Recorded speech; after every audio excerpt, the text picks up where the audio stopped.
বস, সামনে তো নির্বাচন আলো, তো আমাদের তো টাকা পয়সা লাগবে। টাকা পয়সার কিছু ব্যবস্থা করতে হবে না? হ্যাঁ, টাকা পয়সা তো অবশ্যই ব্যবস্থা করতে হবে। তো এই এলাকার সব থেকে যায় বড় লোক, তার ছেলেকে অপহরণ করে নিয়ে আসবি, এর কাছ থেকে মুক্তিপণ নিয়ে আমরা ইলেকশনে খরচ করব। আচ্ছা ঠিক আছে বস, চল।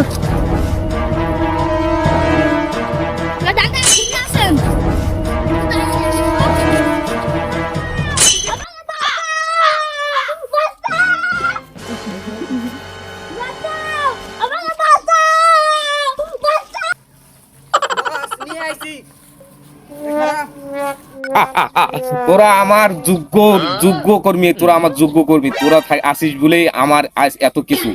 সামনে ইলেকশনে যদি জিতি না, তাহলে তোদের জন্য অনেক বড় বড় পদ আমি রেখে দেবো, ঠিক আছে? আমি তো ছোটখাটো নেতা, এবার আমাকে মেম্বার বানিয়ে দিও। বস, আমি তো মেম্বার ছিলাম, এবার আমার চেয়ারম্যান বানিয়ে দিও। আরে আচ্ছা ঠিক আছে, তোদের জন্য তো আমি সবকিছু করতে পারি, বুঝছ নাই? তোরা আমার জান। তোরা জানিস, তোরা তো আমাকে ধরে আছিস, আমার বাপ এখানকার বড় একটা নেতা। এ ভাই, এই ওর বস্তাটা মুখ থেকে বাইর করতো। এত বড় সাহস, আমার উপরে এই নেতা বড়, এই এলাকায় বড় নেতা আছে। আব্বা, তুমি আমাকে ধরে আনছো? এই তোরা কি করছিস? হ্যাঁ, এটা তো আমার ছেলে। বস, আপনার ছেলেকে তো আমি চিনি না। তোরা আমার ছেলেকে তুলে নিয়েছিস, তোর তো সাহস তো কম নয়। হ্যাঁ, পালা।